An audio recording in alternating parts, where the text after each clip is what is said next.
Heather, welcome to the Easy Conversations podcast. Thank you for joining me this morning. Looking forward to our conversation. We've obviously had the opportunity to connect beforehand. Lots came up, especially around trauma. And obviously, trauma is one of those things nowadays where everyone's understanding it better, but then it can also go too far to the extreme where I find often if people aren't willing to do the work or take responsibility for their own healing, then that trauma can also be debilitating and prevent them from their own growth. But I'm sure we'll talk about some of that stuff. Before we get into it, I do want to give you an opportunity to share with the listeners a little bit about yourself and what's brought you here today. I think being here today is part of healing my generational bloodline trauma, and it's using my voice. Growing up in Pittsburgh, Mm, Pennsylvania, my first way of communicating was really through tap shoes. My parents bought tap shoes when I was 3 years old. And a lot of trauma started happening when I was 7 years old. And my father came home sad and confused when he lost his job, was fired from his father in a family business because he wouldn't sign a contract. And I remember all of the tension in the house, and I was concerned about what was going to happen with my parents. And then when I was 8 years old, in the mornings before getting ready for school, my mom would come in and attack me from behind, scream awful things to me, almost choking me to death. And I remember walking down the stairs and seeing her in the kitchen eating a birthday cake. And that became a sort of groundhog reality to me. You go to school, you think this must have been just a dream, a bad dream, and tomorrow's going to be a great day. And then tomorrow, the same dream comes back again. And you start to realize that the two people you loved and adored so much became different people. And I think you and I both know that the word trauma means wound, and we have different layers of wounds. But when somebody tries to take your life, that's a soul violation, and that can take many lives to heal. So I'm on the journey of that. And I think the next step is being on podcasts and just speaking gracefully about how I went about healing a lot of brain damage, blood disorder. You've heard the list, and there's a long list of mental and health issues I've suffered with, financial issues, relationship issues, and how the arts kept me going until my body said we've got to do some different type of work. And so that's a little bit about my story. Yeah, I appreciate that. So, what you to get through as you were navigating life and you could see or realize often we don't know fully what's going on, especially if we've gone through trauma, we find ways to cope, like you touched on, and we figure out ways to just survive in a way. But like you said, at some point, the body's responding and telling us that, hey, something needs to be done here.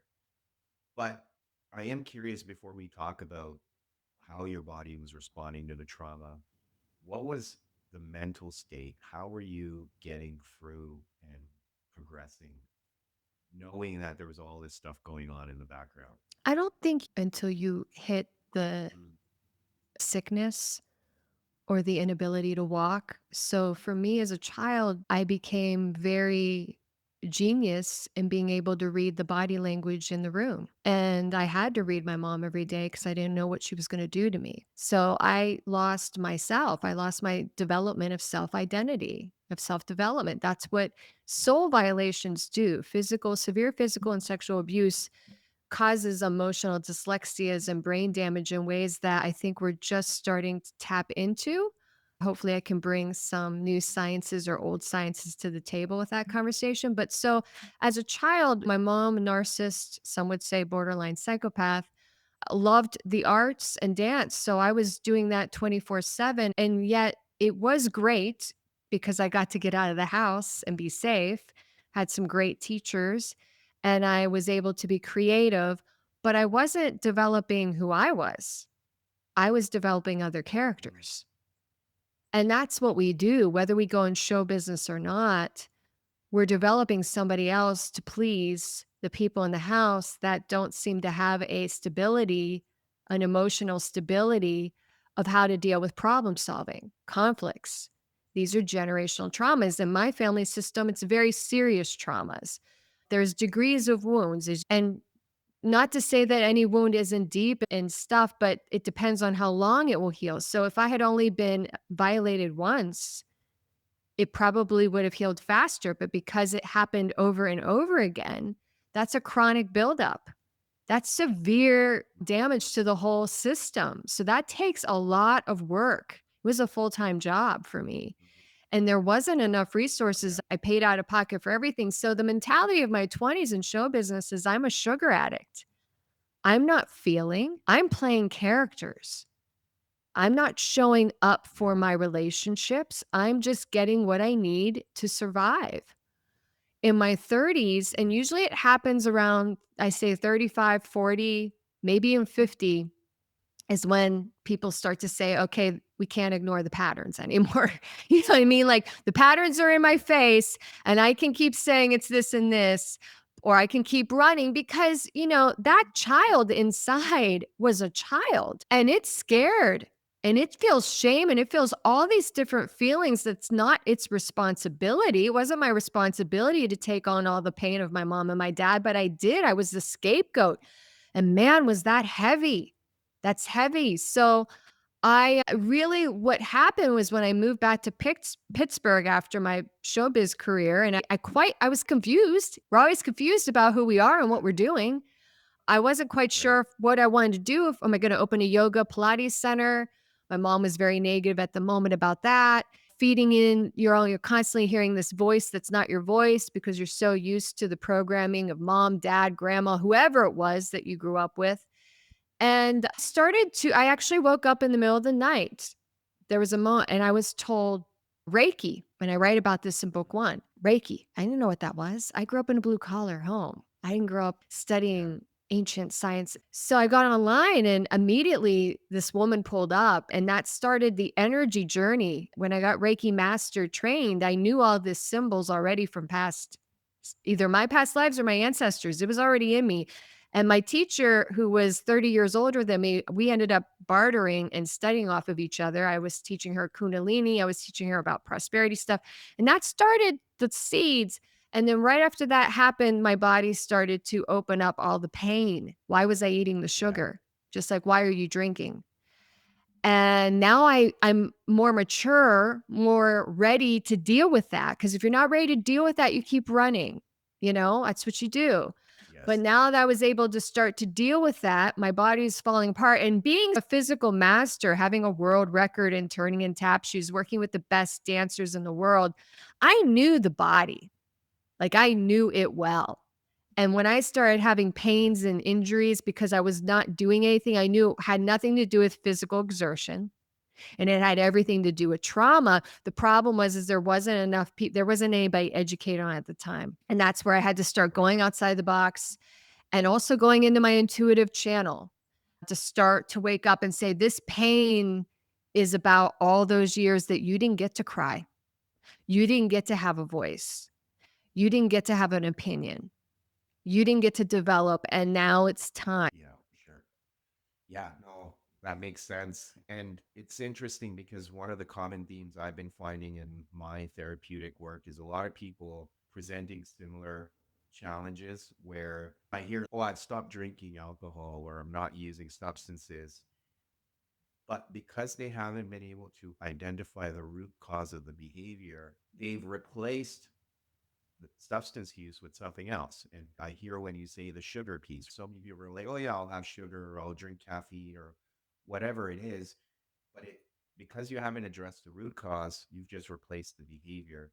And that's why it's important to sit with feelings that are coming up and the discomfort and getting curious to understand why things are still trapped. Now, the Reiki piece is really interesting because I do want to understand from your experience, what kind of energies were you identifying and where were the blockages for yourself and how were you able to release some of that stuff? Once the energy work started to come in, because my energy teacher was a psychiatrist who left the system. So she was a pioneer in some ways of a lot of things and had a gift, like a real gift. And we talked about that. And what I mean by a real gift is you dedicate 8 hours a day to studying something and you really train in it, just like dance.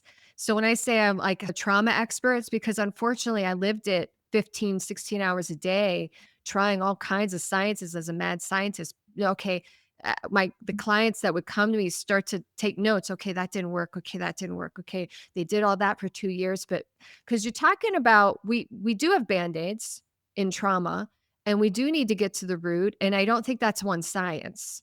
And that's what's hard for me as a coach at this point. And that's probably why I would like to attract in some business partners to try to put in some kind of center where we have at least 8 to 9 to 10 sciences that are working as a dance. When you go to the ballet bar, you're learning a plie to push up to jump, but then you're learning how to work with the music, and then you're learning how to work with the choreography and steps. It's the same way with trauma. So I will honestly say when I started to heal my traumas, I started to pull in a lot of sciences at once. And that's very confusing for a Yeah. lot of people. So when the Reiki started, energy started to happen and come in, I started to do medical meditations, which have PubMed. So I call them medical because they have PubMed research. So it's not visualization, Yeah. it's not guided imagery, it's not projecting like the life that you want to attract now. Cause I know a lot, I've seen a lot of billionaires they manifest money like there's no tomorrow, but either they passed away in their 60s and 70s or they're severely traumatized as children. So when you go behind closed doors in their houses, it doesn't matter how much stuff they have because they're still miserable.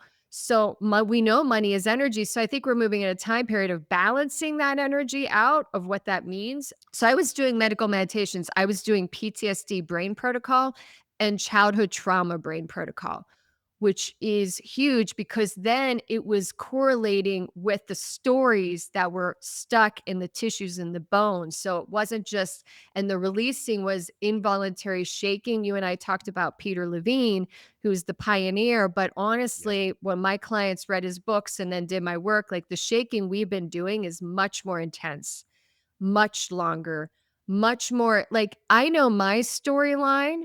I know my mom attacked me always from behind in a chair. So I know that's gonna deal with certain Yeah. psoas in my body, the thighs in my like, it's a posture position that holds all the storyline. So when I started shaking out in the last 2 years, when my father died, generational bloodline, and my body's Yeah. reacting with somebody attacking me from the front. That's not my story, but that's a story in my body and in my bloodline. And it's repeated and it's chronic. So when we're talking about generational healing, which I think a lot of women unfortunately do this work more extensively than men. You and I talked about this. I don't know if men are afraid of it. I Yes. don't know if men are scared to dive in. I think they can be over analytical and yeah, that can be Yeah. great, but this is a physiology that you've got to rewire your breath patterns, sound patterns to change Yes. behavioral patterns. So, yeah, that's just I went a little far, but that's a little bit of that. Well, I wonder, you're touching on something important because I was going to ask you this, but it's probably a good segue as well, that why do men not do this type of work? And I think part of it is just the esoteric nature of it. It's not something you can rationalize, right? So I think for a lot of men, if it's not written on paper, how do I like trust this? And this is just my speculation. I don't know if that's actually fact, but that leads me to my question is, how do you make sense of it then? Because not a lot of people like feel the same way when they think about this type of Well, healing I'd like to and bring something treatment, up right? that you mentioned here with men, because I think this is going to be the next Yeah. 10 years. It's going to be a very pivotal thing in the United States, and specifically is getting our men on board with trauma work. Is if we Yes. study predators and we study the last 500 years, they are men. They are men leaders, Right. whether it's in religion, whether it's in yoga, whether it's in any type of bracket, you're going to find a male patriotic archetype. You might have a woman supporting it who's shadow masculine. Okay, so we have that Yeah. too. So men are always seeing a certain image on screen in leadership. So that's a program that they have to deprogram. And we need people like you to understand that because you're working with men in the mental health field. Yes. But it goes deeper than that. Also, we go with the money system. If there's money that's being Yeah. bought for us to be mentally sick, then there's somebody that hires the big speaker on stage that gives you a certain psychology and a certain hack. We can't keep hacking. We are higher conscious, Right. spiritual. This is the so I just had a gentleman come to me to do trauma work. This was really and he it's right this is right up the alley. And I was trying to explain to him the process because it's really hard for them to understand because I can give you one tool and we can work with that for a little bit, but then we need the next tool and then we need the next tool. And that's why I think more we need more centers or more practitioners with more tools to support that Yes. because we've been taught by the elite masculine that it's as quick as like the big thing. And I don't want to get pushback on this, but I do want to state it. And I want to state Yeah. it from my own experience, from my experience of 15 years in a private trauma practice, 8 to 10 hours a day, from my experience of being in an alternative clinic at one point that was closed down. So this is where I'm coming from. Somebody might disagree, but I see a big push with hypnotherapy right now.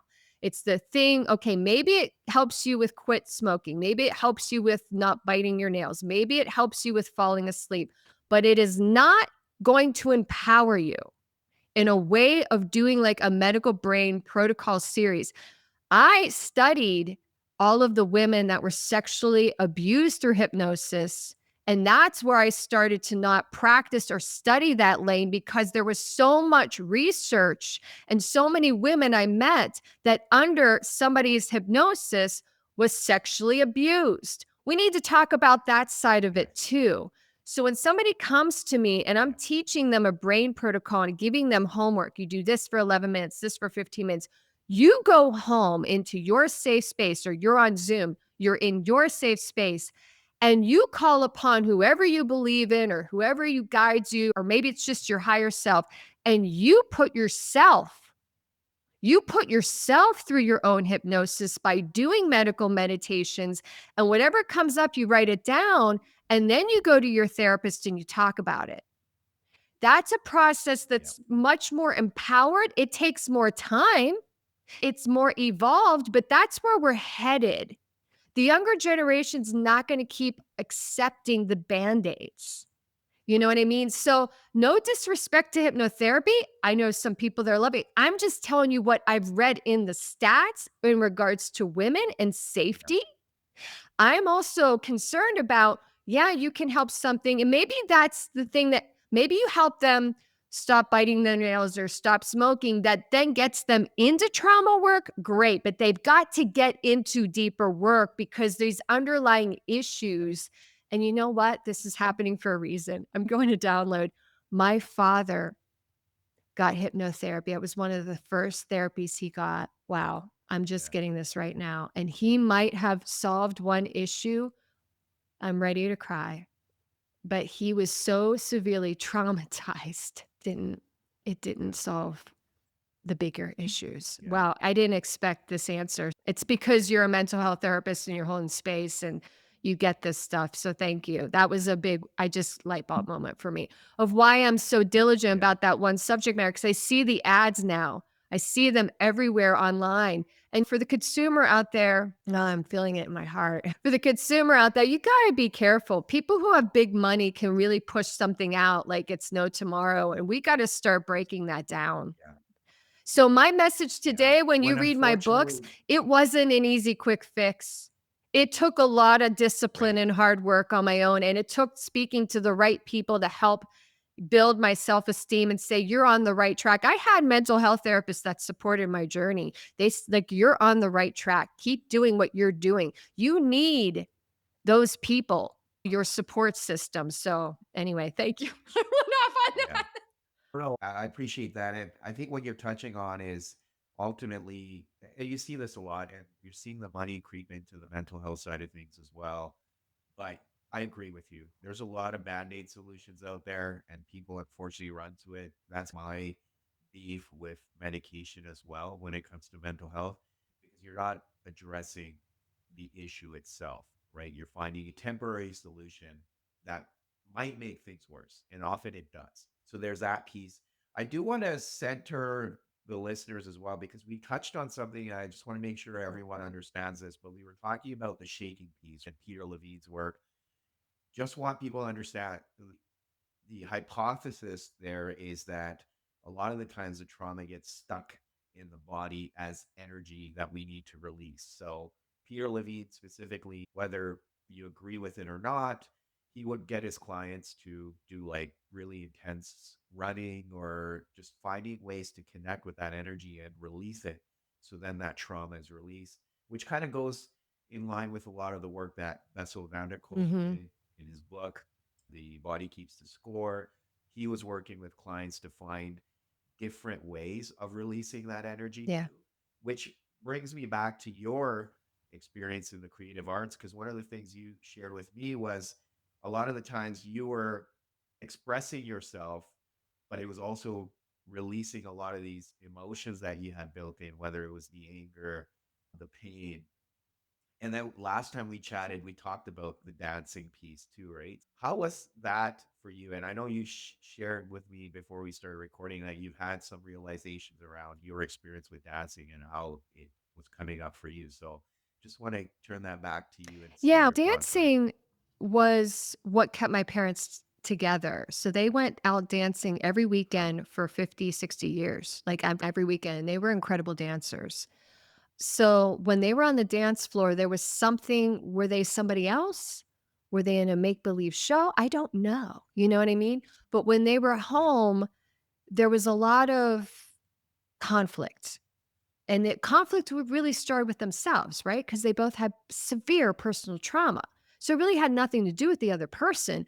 But when you're the child in it, Right. it's just conflict. It's just this thing that's not clicking. It's like a puzzle. You can't get it to click.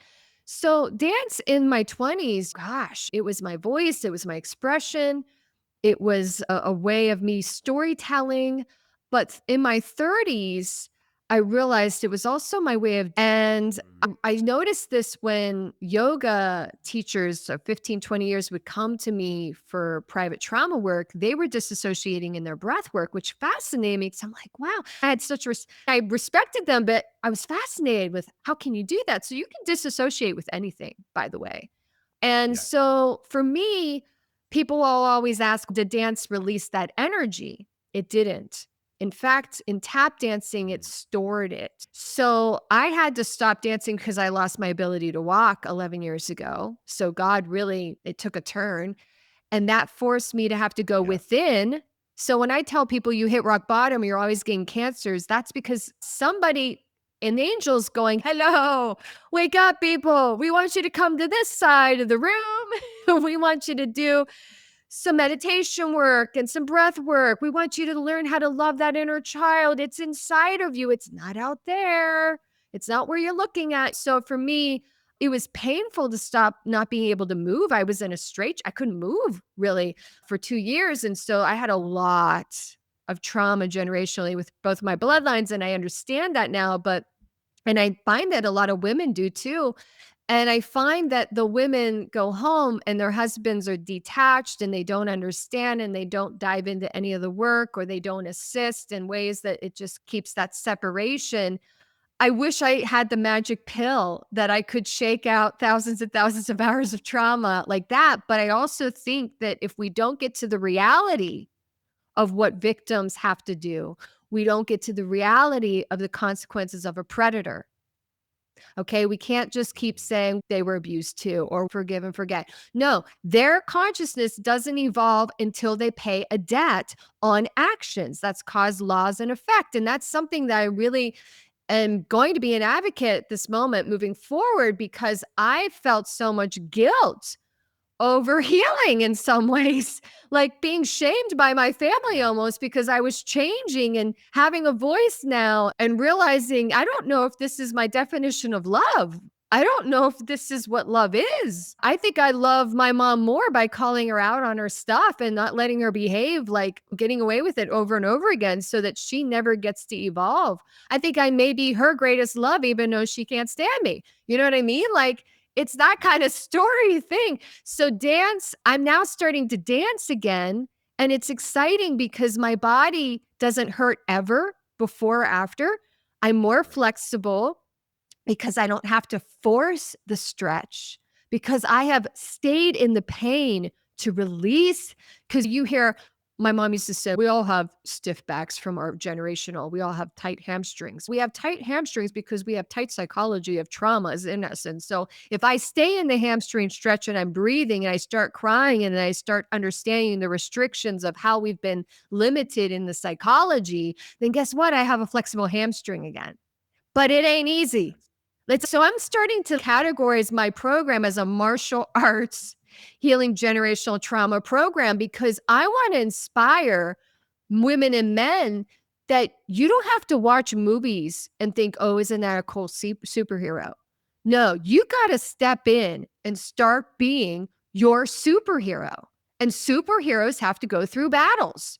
And part of the battle is Yes. feeling pain and getting tools to get through it. So it's not just the quick fix of, okay, I healed this, why I'm not smoking right away.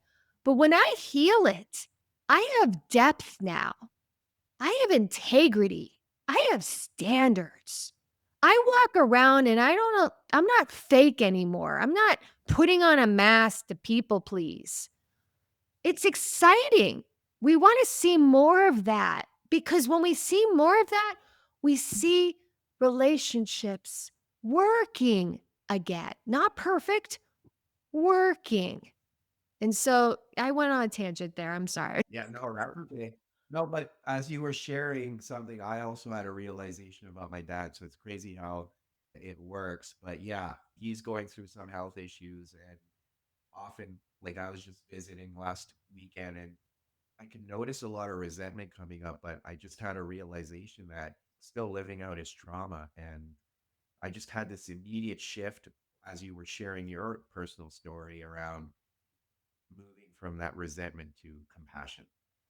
And so, yeah, yeah, it's crazy. And the other piece that you touched on was that tough love that we have to show our family sometimes because we're growing.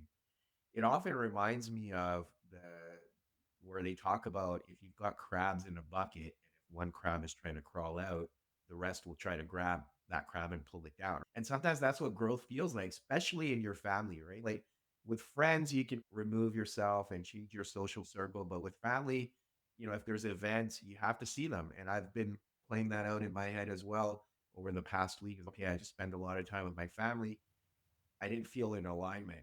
Why? And it's sad to realize that, but it's also been important for me to realize my growth and what I'm trying to do in this world takes priority over everything else. Yeah, there's no So, one answer. I always try to, and I think the books, there's after each chapter is a lot of questions and meditations. I wrote the books for people to work with their therapist and coaches, or themselves if they want to, if yeah, they're higher conscious, they want to be their own healers and teachers. But I think there's no one answer, no one storyline. But for me personally, I left my family system in great judgment. I was really sick and they did not show up, which was heartbreaking. And I don't think I yeah, comprehended it till now.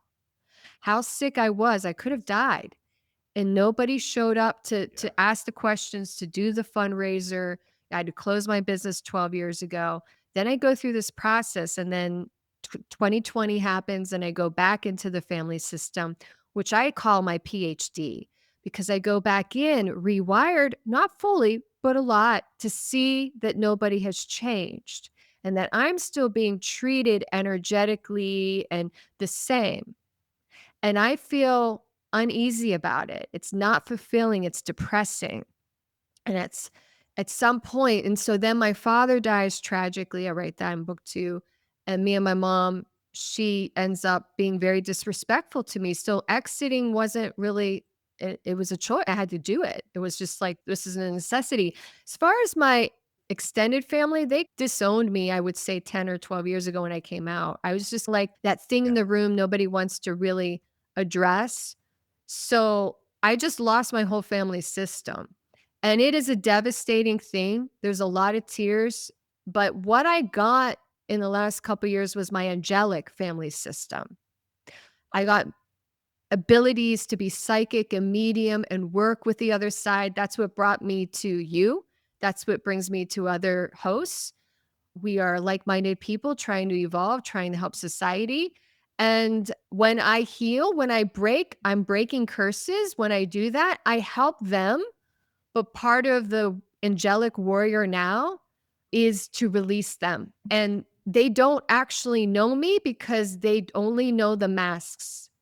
And if I stay in their energy field, then I'll have to stay in the masks. That's tough with the Yeah. family systems because it's so intertwined. It's not like you said with family or with friends or business partners, you can change them and it's easy flow. You can learn your mistakes and say, okay, I'm going to go on. And it's natural. I'm also really drawn to animals right now. I write about that too. I get a lot from animals. If you run into animals in the park, look up spirit guide, look up bunnies, a deer staring at you. Animals, I think we've also neglected are incredible teachers for us. And so, yeah, that just, and yeah, when you're dealing with family and parents that are sick, you have to sit in meditation and go, what works for me? What can I give? But what can I also, you have to take care of yourself. And it's not a selfish Yes. thing because you didn't ask to be treated a certain way for so many years and you dealt with all those Right. swords and wounds. So for me, like I Yes. left my family system really gracefully, but that's not always the case for everybody. And I think that also deals with karma and choices and our soul patterns and the discovery of us. And I think you and I are trying to talk today about let's get excited about going inside. Yes. Absolutely. Yeah. And I agree with you. I think you have to be mindful of taking care of yourself because, especially if you want to be of service, you can't be pouring from an empty cup. And you have to, again, just talking to people over the last week, there's been so much even here in our conversation that if you want to serve, you have to find the people to serve, right? Sometimes there's people who are going to take advantage of that giving nature that you have. So how do you identify those people from the ones that truly will appreciate your service? So that's part of the journey as well to figure out, right? And then the other piece that you mentioned earlier was the shadow side. And that's been something that's coming up too, is what I like to help people understand is throughout our lives as we're coping and we're trying to survive, we will find ways to compensate, right? And that could serve a purpose for us to get through different areas of life. And like for me, my shadow side became this achievement oriented individual. But then if it's not integrated, it does take over my life. And it becomes like everything needs to be in a specific way and everything needs to become an achievement. So when it comes to the work for you, how have you been able to pay attention to it and recognize where it might be coming into play? And it's something I guess we all tend to navigate on a almost a daily. I got hit twice hard. So that might be because I'm stubborn or I don't know. So I said 12 years ago, I hit rock bottom, which was the wake up call. But when my father passed away, there was so much going on. My brother was sick. I helped him out with a bunch of stuff. I had high end clients that were over draining me. I had a mom it was just, I had business partners that were doing, it was just like everything. And I slowly realized I gotta close shop, so I closed my business for 6 months and I did my own programs again. So I have to say that, and that was crying and shaking many hours a day. What has changed coming back from it is boundaries, and I don't take anyone on as a client. I make sure we're really compatible, and it's really important to teach practitioners. It's really important to teach society actually, because if they're used to going to Western medicine where it's paid for and you don't see what's being billed, you just assume blah, blah, blah. When you're paying out of pocket, which I did for everything, which is a lot of money when you have medical devices, and you need to start understanding what we have to deal with as a small business owner, our expenses. So my best advice for people who are entrepreneurs or they're healers or is stand your ground. Stand your price range, stand your contracts, and if they don't get it, they are not your client. I was too nice Yes. for too many people that that's not no, I worked too hard to learn what I know. I did a whole PhD 24/7 with it. So for now, I incorporate so much every day of self care. It's a necessity. Yes. I think it's something we need to build into the next generation. Anybody that's working with trauma, honestly, should be working more than 20 hours a week in trauma and should be doing at least 10 hours a week of specific self health care. So their rates should incorporate that self health care. I need to think about that. I'm charging this amount, but this part of the percentage goes to me taking care of myself so I can show up for you in the highest frequency because the highest frequency is the highest money. The big guys were able Mm, to manipulate that. And that's why I say they're consumer bots and they push out things to make millions and billions off of us. We need to be aware of that. My true part is eventually houses will have a lot of healing modules in them, built in them, small homes built healing, so that your home is the mhm. first center of healing, right? The intention of your partner, the intention of why you have children starts at home. We have to restructure a lot of things here, a lot of ways of thinking. I went off a little bit. I'm not sure where I'm going with that. No, I like how you've structured that because it is so important to take care of ourselves because if we're not, then we're not serving from the right place. We're not being our best. So I think that's really important to recognize. And I think also as healers, as you're mentioning here, it's also important for us to take that responsibility and be accountable that if we're serving, that we need to also be at our best, right? And you see this a lot online again, because of the world we live in. It's easy for people to take advantage of others and sell a story. Meanwhile, they're not really doing the things they need to be doing with their lives, right? So, as someone who's seeking help, be aware of that too. That who are you going to help for? What are they doing in their lives, right? Absolutely. I So, talk a lot about that in book too because I see it in many pockets that surprised me because I was naive. I was naive. yeah, And a lot of yeah, people are when they're wanting a tribe or wanting to collaborate or wanting a coach. But you really need to measure in 3 months what was your toolkit. Because part of my toolkits that I give I teach you how you'll use them down the road. When you get in a car accident, you're going to use this and this. When you do so I'm not only it's for long term. There's a lot of science. It's like being in a sort of a college university in a sense with me. You want to measure and it's not a judgment of I mean, I've gotten in arguments with people some of my best clients were a yin and yang. They pushed my buttons and I pushed their buttons, but then we got the results that we needed to get because it was like we're being authentic. And I appreciate that. You don't have to. I want to be loving. I want people to feel safe around me as a coach, but at the same time, I don't want them to be codependent on me. And I don't want my energy to take because I have a lot of powerful energy that becomes the Band-Aid. That can't become the Band-Aid. right, You have to go home and do homework, and we gotta figure out if you can't do that, if you can't find 10 minutes every morning to do this particular meditation, we gotta figure out why. There's a self-love issue here. mhm, Because some of the great CEOs that I did work with, I worked with one that was frauded out a lot of money at the end of his career, he had discipline, man. He went in 30 minutes before work, started chanting. He didn't care if what everybody thought. He was like, I got to fix this. I'm not going to the bar. And he did. It worked. He manifested. He solved the money issues. You know what I mean? But so it's just, yeah, it's possible. right.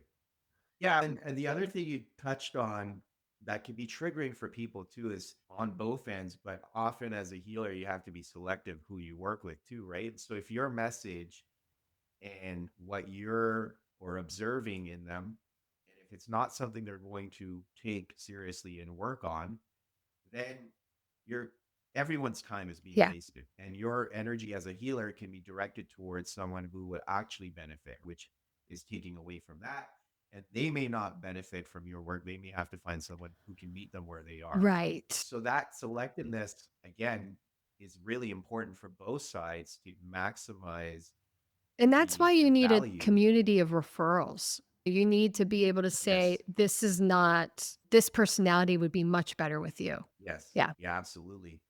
All right. So what's next for you now? Like, obviously, you're doing all the work, and as both you and I can attest, it's never ending.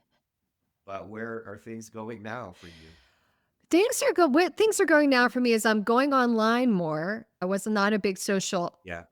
social media person, but I'm enjoying the Right. interviews and enjoying like how to communicate better and how to understand storytelling. What's coming up is my book 1 and book 2, which will come out end of July and then September pretty soon. And that will really, I hope, open doors up to be able to go into nonprofits and organizations and not only share some of the stories, but then, oh, these are the toolkits and maybe even get feedback if they use the questions with clients, which ones worked better. Start to I think collaboration is the key for me now is how do we how do I use these tools to see what's more effective and oh, it works really with that science and this and that. So I'm looking for more collaborations. I'm looking for private coaching. I'm really looking for the leaders and CEOs because I feel like they have so much responsibility right now with the economics and the stress levels that if there's one tool that can really provide them with mental clarity, we need that at this moment more than ever, specifically in the United States. There's a lot of changes happening. And with change, it's scary for people. They have a lot of fear, and that's common. So really targeting, like you said, specific private coaching clients that I feel like, okay, this is a fit and then you know what? Just playing more. I'm writing music. I spend more free time on my own in nature, just discovering more of myself because I was a workaholic for so many years and Yeah. gave so much to everybody that this chapter of my life is about balance and making sure that if I give back to myself and I actually think I show up stronger as you were saying. Yeah. Yeah. It's so important. And those opportunities to connect with nature or finding those creative ways of expressing yourself, I think it's so valuable because it brings out different sides of you, right? And it allows you to integrate everything. So I do appreciate that and agree with you. Heather, this has been great. So I really enjoyed everything we discussed. Like I said, I had my own realizations, but for listeners that want to find more of your work, whether it's your books or some of the toolkits you're sharing, what are some ways they can find all of that? The first way is my website, which is my full name. You can see it on the screen, heatherannferry.com. There is a free download of chapter 1 with the meditation and questions that you could, if you are on the journey of healing trauma, you could learn. It's the beginning story of my story, but then you go into your stuff and you might, if you have a coach, it's great to work with that. So that gives you a little taste of what the book manuals will be. I have an ebook. I am starting to work on my YouTube channel, which is Healing Pain 3. And I'm starting to do dance videos and start to teach parents or dance teachers or anybody different ways to use psychology and elements with dance. My dance videos right now are just an expression. There's no music, which is funny. The first video I did was fire, the element of fire, which is my 20s. It's very that's type of and it's a story. And one of somebody that follows me says, "Oh, do you want to put music to it?" And I said, "Thank you, but I actually don't want to put music to it. I want you to watch the story." And there's a lot of exercises if you were a teacher or a parent you could do with your child to start to storytell through dance and movement. So my next video will be air, but I'm also going to do some brain exercises with dance movement that I used to do with kids to develop. And so single mothers, if you're looking for activities that are really helpful, I'll explain in the video actually different things you can do. And just like being in a dance class. So this is something that actually just started and I feel fun. It feels fun. So that's a good thing. And, it's something that I can Yeah. share because actually I did it when I was even teaching dance in universities in my 30s, it was so much more than the steps. It was so much more than the steps. And I wanna Yeah. inspire people again that they can do this at home, even with your kids, and you can develop and get offline. You can write down in a notebook and then get offline and do it. Yeah. Yeah. No, that's great. We'll put all of that in the show notes. But Heather, thank you again for your time today. and this valuable conversation. So I appreciate all of Thank you that. so much.